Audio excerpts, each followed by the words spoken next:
morning, students. Today we will be starting a new chapter that is on the curd beans. Uh, in this chapter, we will go first. We will take the overview of how what is a curd bean and how it is different than a normal bean, and then we will be doing the derivation of the different mathematical expressions involved for calculating the stresses in the case of the curd bean. So this is you see a beam uh, which is shown. It is before a deformation. So it is a mesh model which is shown.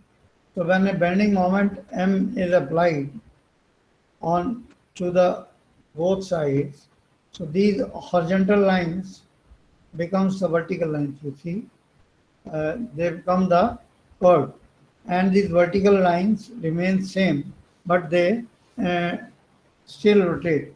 So this is after deformation, and this is before deformation. So you can see the difference between a bar or a beam, which is of rectangular cross section shown here, how the deformation takes place. So you see the deformation in the cross section also. Okay. So this is a typical cross section of any beam we have taken. So in this beam, this is a longitudinal axis and this is the axis of symmetry, and we apply the moment along this. So this a surface is there at the g-axis. We call it's a neutral surface. So at the neutral surface, there is no deformation. Okay.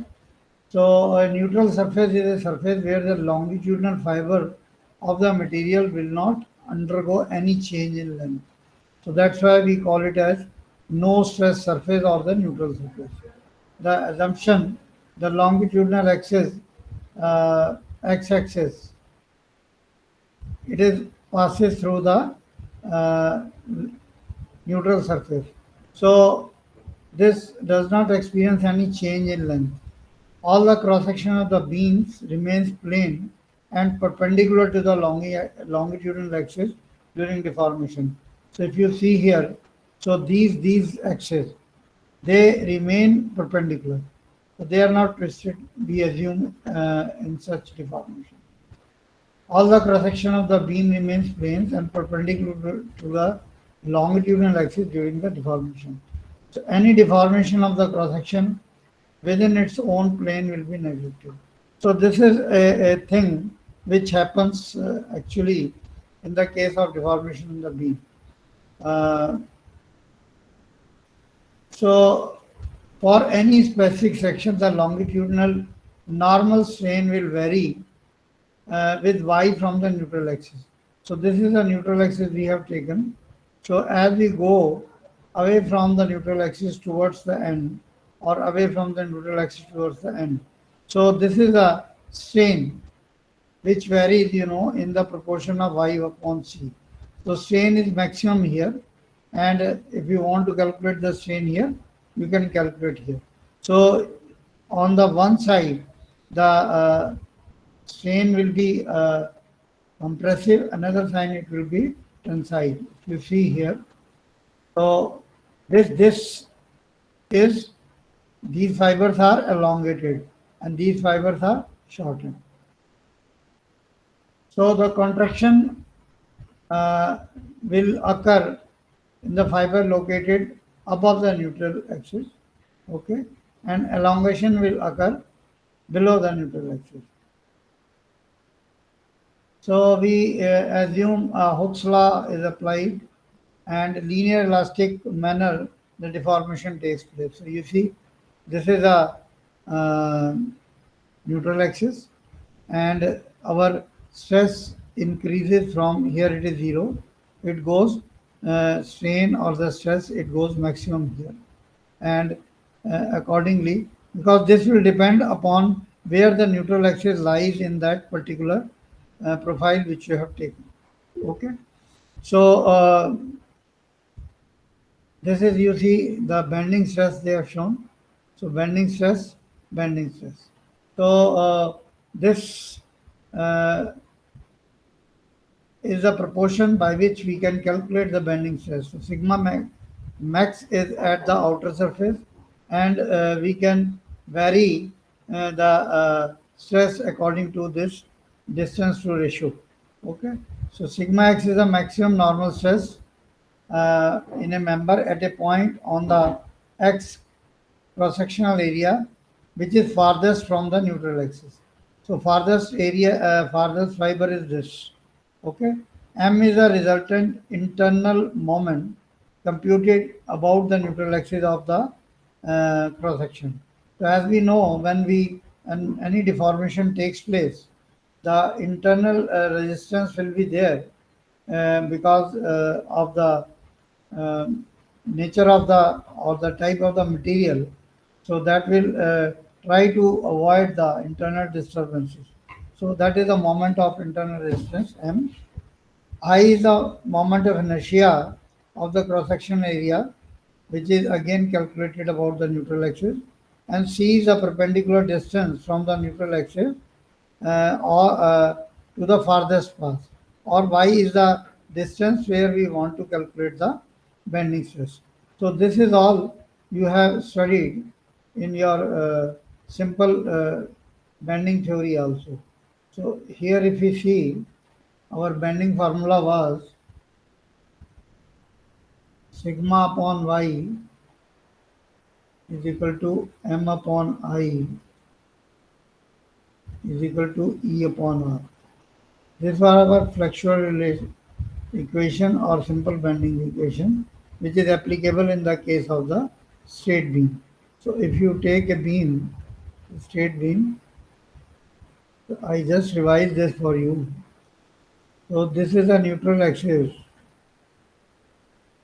Say we call it as neutral axis. So when we apply the bending moment, so this will be the shape of the beam after applying the moment. This neutral axis remains in the same position.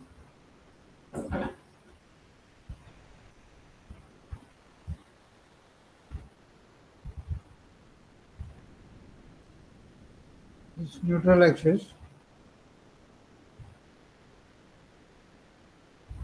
remains same. So you see these fibers, they are contracted. So there will be compression here. The bending stress which will be developed in these layers.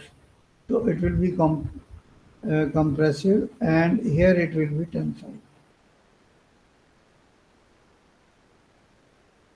So if you draw the stress variation, the stress variation, say this is a neutral axis. So it is compressive.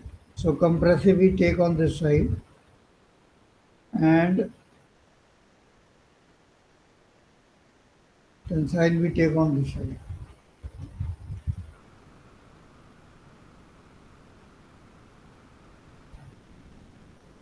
Sorry.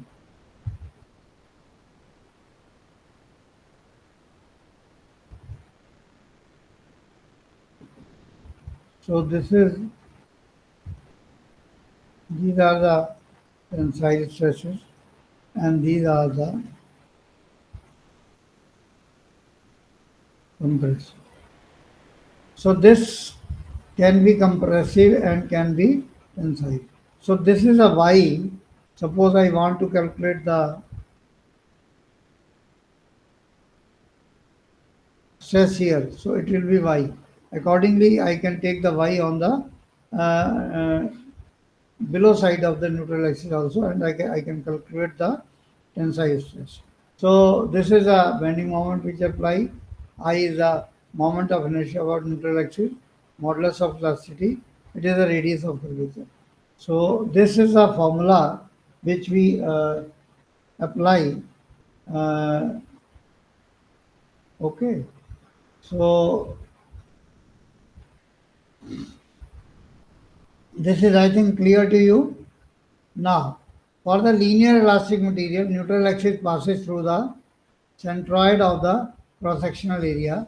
This is based on the fact that resultant normal forces acting on the cross-section must be zero. So flexural formula, this is important. It applies only to the members which are straight as normal strain varies linearly from the neutral axis. Thus, another equation is required to be formulated for the curved beam. That is a member that has a curved axis which is subjected to the bending. So, in the case of the straight beam, we assume that there is a no stress on the neutral axis, and the neutral axis also coincides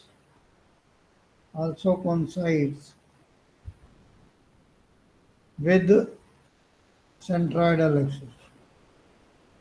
Okay. So before we go further, let us try to be clear what is the difference between the uh, neutral axis and the centroidal axis. So before that, say a curved beam.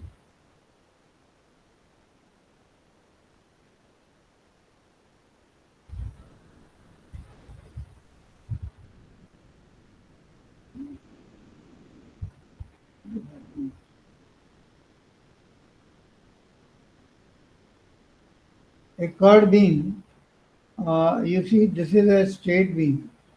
So while deriving this equation of the straight beam, we have assumed that the beam is perfectly straight. But in actual practice, there are some undulations on the geometry of the surface. So as we know, if you see the surface integrity, so the material will be having this kind of surface.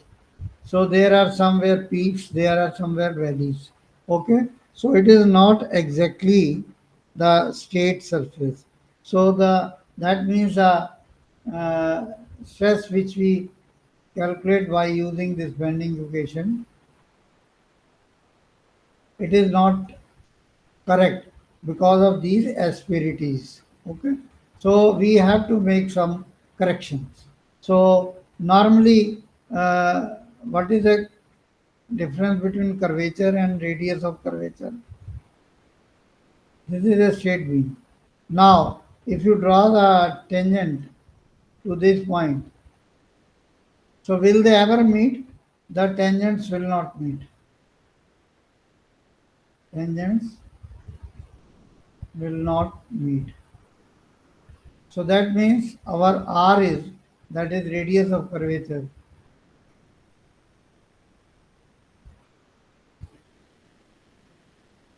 is 0 or infinite. So now suppose you have a beam like this and you draw the tangent like this. So it meets at this point.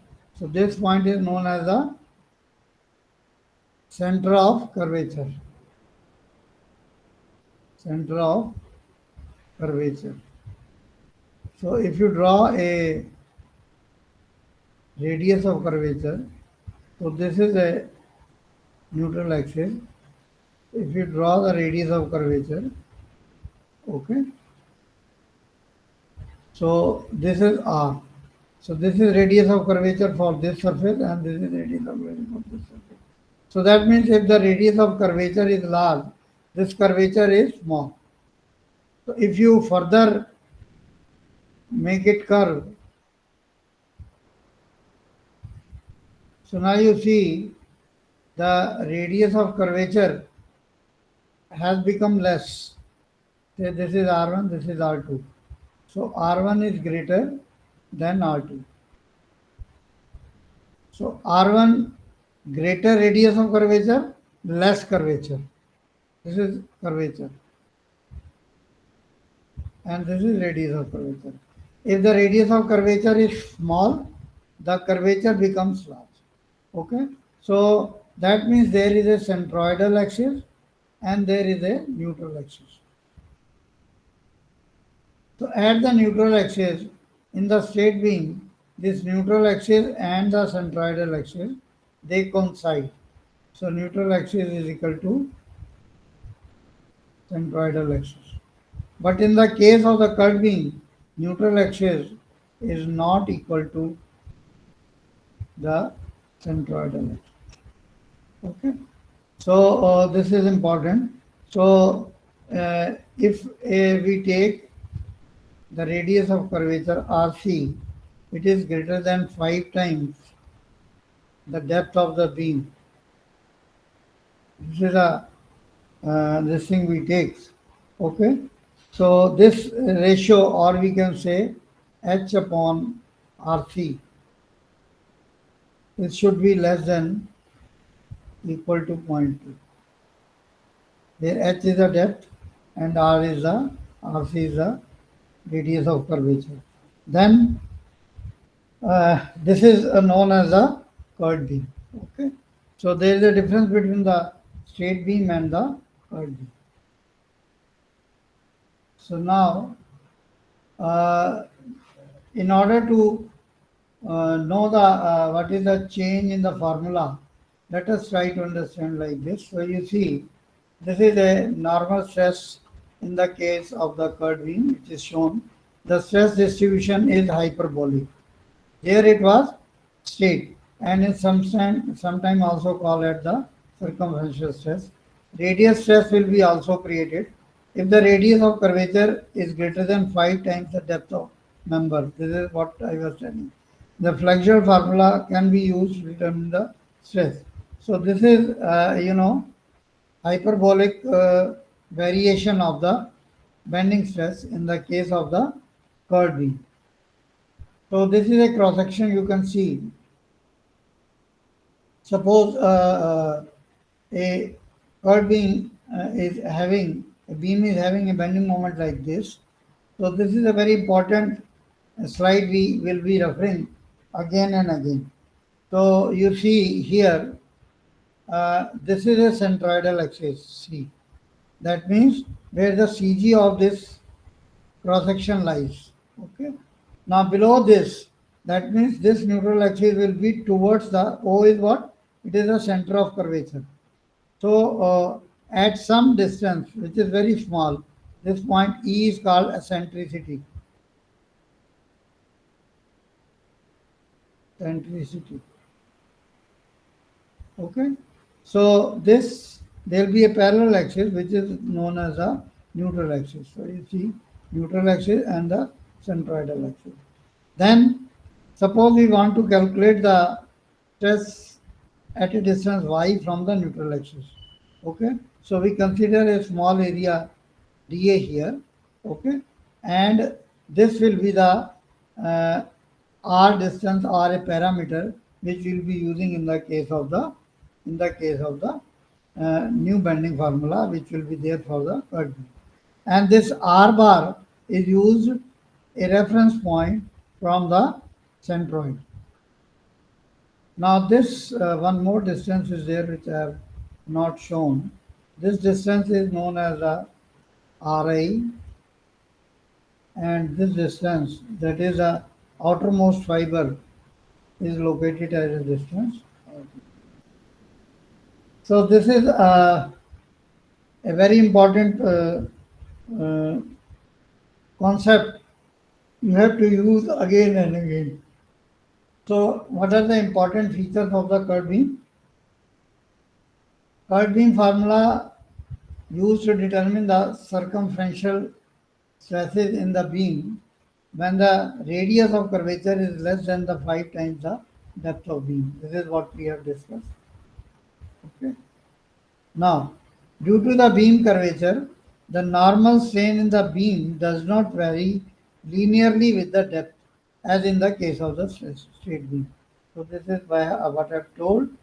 Thus, the neutral axis does not pass through the centroid of the cross section.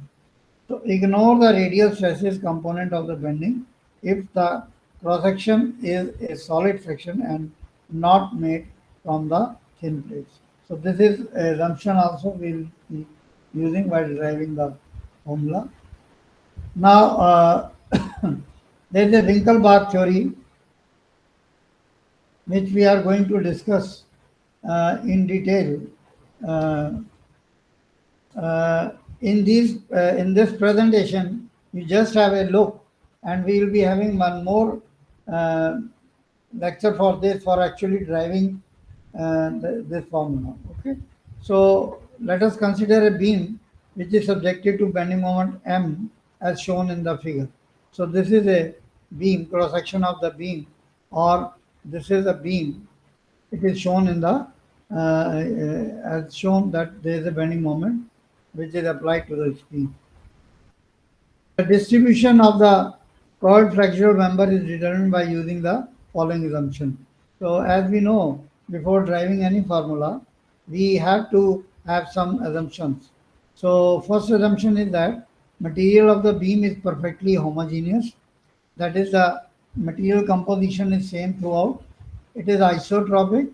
That means its elastic properties are equal in all the directions. Second assumption is that cross section has an axial symmetry in the plane along the length of the beam. Third is that material of the beam obeys the Hooke's law. Fourth is that the transverse section which were plane before bending remains the plane after also. So this is what exactly we have seen in the first slide. Each layer of beam is free to expand or contract, and it is independent of the layer above or below it. Young's modulus is same in both tension and compression. So these are the symbols which we will be using. F is the applied load or the force. A is the cross section area. L is the distance of the force to the centroidal action. Sigma D is the direct stress which will be acting. Sigma Bi is the bending stress at the inner fiber. As I told, these are the inner fibers and these are the outer fibers. Okay. Sigma B0 is the bending stress at the outer fiber.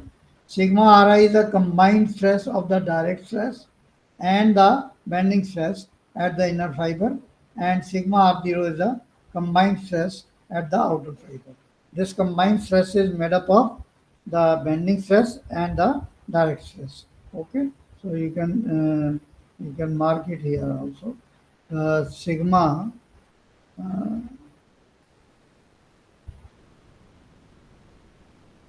sigma combined stress, that is a sigma Ri. This will be equal to the direct stress and plus minus the bending stress. So this plus minus sign will decide whether it will be tensile or compressive. So MB is the applied bending moment. Ri is the, as I told, the Ri is the inner radius of the curved beam. Ro is the outer radius of the curved beam. RC is the centroidal axis, so that we have seen. N is the neutral axis. We can go again to the that side. So this is RC. This you can say RC. And this R, which is at the neutral axis, this. Okay, this is Rn. So this configuration will change from book to book. Okay. And CL is a center of curvature. So in this figure, if you see, these are the two fibers, AB and CD. So we will be talking of this. So this one is a neutral axis, okay, and this is a neutral axis, and this is a centroidal axis. So this is a angle through which this fiber CD rotates, and this is a layer which we consider at a distance y from the neutral axis. And Rn is, this is this thing, and theta is the angle which this inner layer and the outer layer subtend on this. Okay. So if you see in the figure, line AB and CD represent the two such planes where there are no stress induced. So when bending moment MB is applied to the beam, the plane CD rotates with respect to AB through angle theta. So this d theta. So you see this CD, this plane CD, it rotates through angle d theta. And to a position Fg, this position Fg. Okay, and the outer fibers are shortened while the inner fibers are elongated. So outer fibers, you see, it has reduced from AC to AF, and the inner fiber it has increased from BD to BG. So that means there is a strain. Okay, so we can apply the Hooke's law, that is stress is equal to strain multiplied by E. So the strain will be change in length upon the original length. What is change in length? That is y d theta, and the original length is y plus rn theta. So if you see here, so it is y plus rn. This is y. We are considering this layer. So this is y plus rn into theta. This will be the this one. Okay, and change in length d theta. And because arc upon length we can find out. So y d theta is the change in length, and this is the original length. So sigma is equal to, you put this value over here and minus sign because the upper layer is shortened. So since fiber is shortened, the stress induced is compressive and therefore negative. So the load on this strip will be, the force is equal to stress into area. So you can put this value of the stress from the previous slide over here. So in the condition of equilibrium, all the summation of the force should be 0, and we can find out the bending moment because of this forces. Okay, so if you put this value df, that is df is equal to e by d theta upon this here. So this ed theta upon theta will come outside, and we will be left with this expression. So this cannot be 0 because there is E. So E cannot be 0. So therefore, the other one is 0. Therefore, this part is 0. The neutral axis Rn can be determined from this equation. If the moments are taken, so moment will be this summation of all the forces into the distance. This is which is y. So this moment. So if you put the value of this here, so you will get the this equation mb is equal to e theta y squared. So now you to solve this, what you have to do, you have to write this integral like this. Okay, only then if you solve this, so it will be this one only. So this is an identity we use for solving such integral. So it will be e d theta into y dA, and this you have already taken from above is equal to 0. So it is equal to e d theta upon theta into y dA. So this y dA will represents the moment set moment of an area. So it may be represented by A into E, where E is that eccentric distance, that is the distance of E from the centroidal axis to the neutral axis. So this becomes our a very important equation. So under the equilibrium, we can have this E d theta is equal to this. Substitute in this equation. So you get, this is the final equation we get for the curved beam. So it is E sigma is equal to m into b into y divided by AE. So I will only tell you this thing. You go for the derivation as I told. In the books, they have followed a different formula, so which is difficult to remember, and sometimes it is very lengthy to find the expression. So this formula is very simple to use, and we can calculate the stress to the exact level. So mb is the bending moment, y is the distance where we are calculating the stress, that is whether we are calculating at the outside or the inside, divided by area. E we can calculate. So E is nothing but RC minus RA. E is nothing but the distance from the center of curvature minus RA. So this you can calculate. So Y and Rn. So it is very simple to remember. So this is a general equation of the stress at fiber at a distance y from the neutral axis. At outer fiber it will be y is equal to C0. Okay. So bending stress at the outer fiber can be calculated like this. Okay. Where C0 is the distance of the neutral axis to the outer fiber. It is compressive stress and it indicates the so at the inner fiber we have seen it is negative. So bending stress at the inner fiber, so you can put this value over here, okay, and you can calculate. So this is a parameter which we use for calculating the how to calculate the we can calculate the location of the neutral axis, because centroid we know. Suppose we have a arbitrary section, so we can find out the centroid of this, okay, by the formula sigma is equal to a into y bar upon y, sigma y. ठीक है, this is equal to y bar, this is y. But in the case of the neutral axis, we have to use this formula. So this is how we can locate in the case of the rectangular section. Suppose this is a rectangular section I have taken. Okay.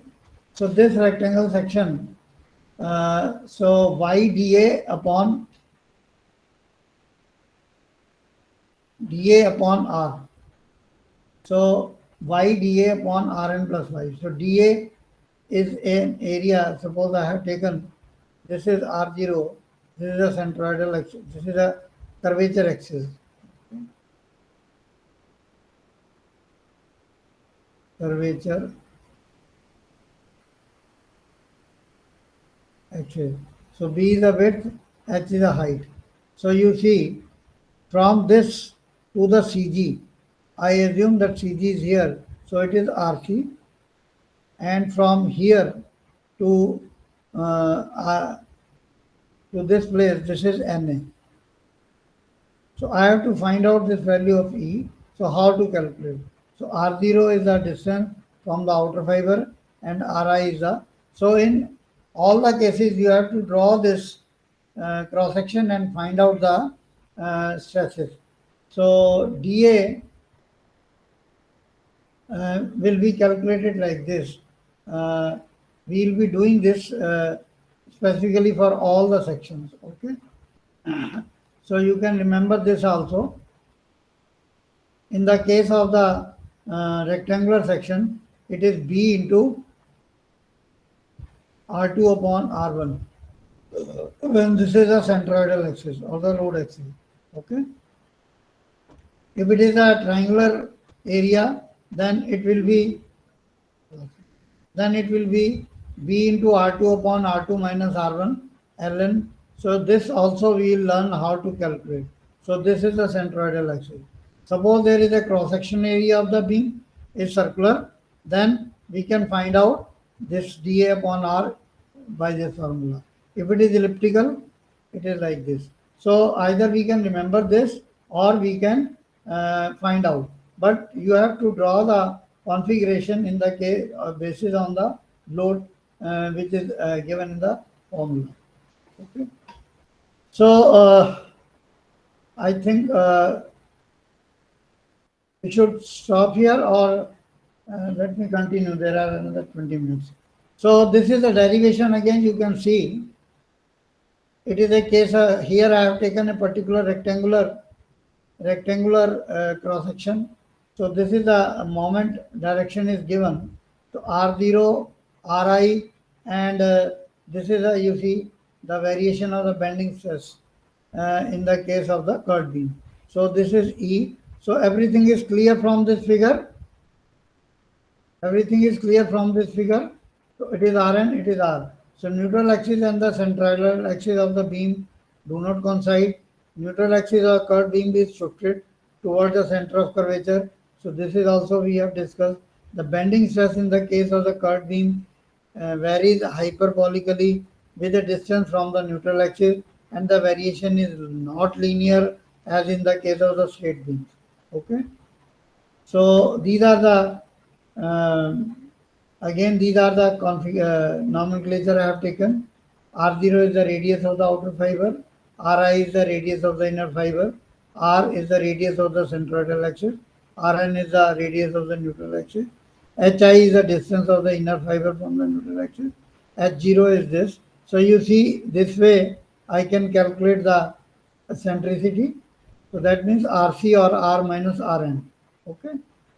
So now I am using the same formula which we have just derived. M into Y upon AE Rn minus Y. Okay. So this is the general formula. So the stress in the case of the inner one. So you'll use here instead of Y, you will use it HI, and here you will use. So these are the two simple formula which you have to understand. So you will calculate A for that particular given section. You will calculate E, and E you will calculate from this previous formula, and you will find out this HI, that is the distance of the fiber, inner fiber from the centroidal axis, and distance of the outer fiber from the centroidal axis. So E is generally very small, but the precise calculation is very important to avoid the error. So it means that suppose you have got a value of E, say as 3.1423. So you need to take this in ditto. So the more digits you will take, the more accurate stress you will get. Okay. In the books which other formula they have used, in which they will be calculating some R square and all, so that will not give you the stress which is having the less error. So this E calculation is very important, so you have to calculate it precisely. So this is, you see, for the straight away we can find out the value of Rn, where the Rn will be located in the case of the rectangular beam. So this is our centroidal axis. Okay. So we can find out the Rn also. Rn you see from here. So it will be h by 2 upon this. Okay. Rc. So Rc will be this. So similarly, in the case of the circular, we will take the derivation in the next class for all these. So here you can understand only. So either we can use them straight away, or we can derivate them. Okay. So this is the value of Rc. Suppose the section of the beam is trapezoidal. So we can calculate, provided the configuration is this. Okay. And suppose it is of I section, so we can find the R from this and Rn from this. If the section is T and the configuration is this, so we can find out the Rn, we can find out the Rc. So this is how, these are the configuration which we are talking about. So you see here it is very clear. This is H, this is B, this is R, that is the neutral axis, this is neutral axis, and this is the centroid, so it is Rc or R bar. Similarly here. So this is a slide which gives you the difference between the straight beam and the curved beam. So in the straight beam, the neutral axis of the section coincides with the centroidal axis, and the stress distribution in the beam is linear. In the case of the curved beam, the neutral axis of the section is shifted towards the center of curvature. So towards the center of curvature, you see the from here in the previous slide, if you see. So this is the neutral axis, it is towards the center of curvature. This is center of curvature. This is center of curvature. This is center of curvature. So here you see the neutral axis in all the cases is towards the centroidal axis. And you see the variation of the stress is linear, and here the variation of stress is non-linear or hypertrophic. The neutral axis and the centroidal axis coincide. So this is in the case of the straight beam. And here the neutral axis is shifted towards the least center of the curvature. That is the center of curvature is this. So you see here everything is clearly mentioned Ri. So this is the neutral axis. Okay, R N, and this is the centroidal axis RC. Okay, and this is RO outside. So it is a fiber which is considered. So this is a you see simple example how we can. I think with this we will discuss in the next class. So before that, let me give you some examples. What is the difference between what are the curved beams exactly? So curved beams, we were, I think now you understood how a curved beam is different to a straight beam. So straight beam,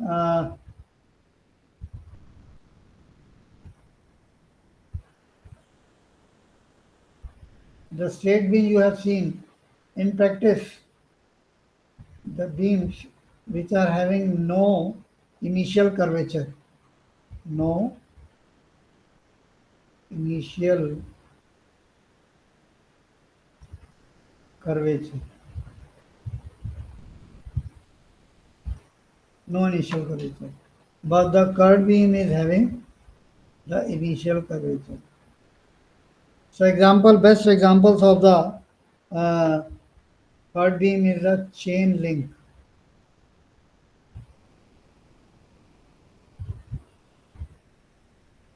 I think the chain link you have seen, it is like this.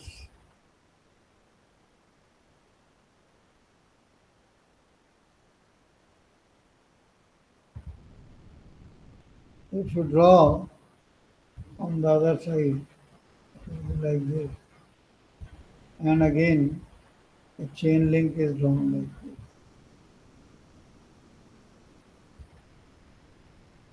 So I think everybody is aware of what exactly a chain is.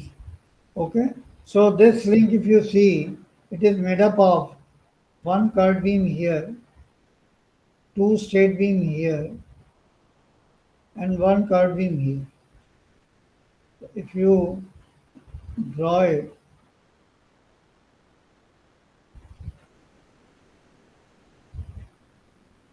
so you see straight beam, curved beam, curved beam. So if you want to find out the forces in this or the stresses in this, suppose this chain is having some weight. So you want to find out what will be the cross section of this. So this cross section when we are talking, so this cross section can be rectangular, it can be rectangular, it can be circular, it can be trapezoidal, it can be triangular, it can be trapezoidal like this, it can be a T section, it can be a I section, it can be a H section, okay, it can be a ring. So that means the curved beams are used in the chain links, and one more example is the crank hook.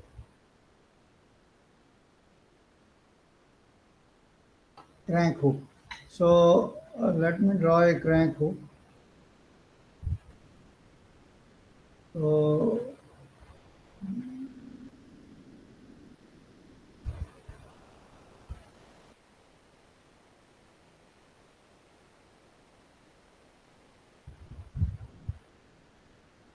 So this is a crank hook you have seen, and with this we put the chain link and we put some weight.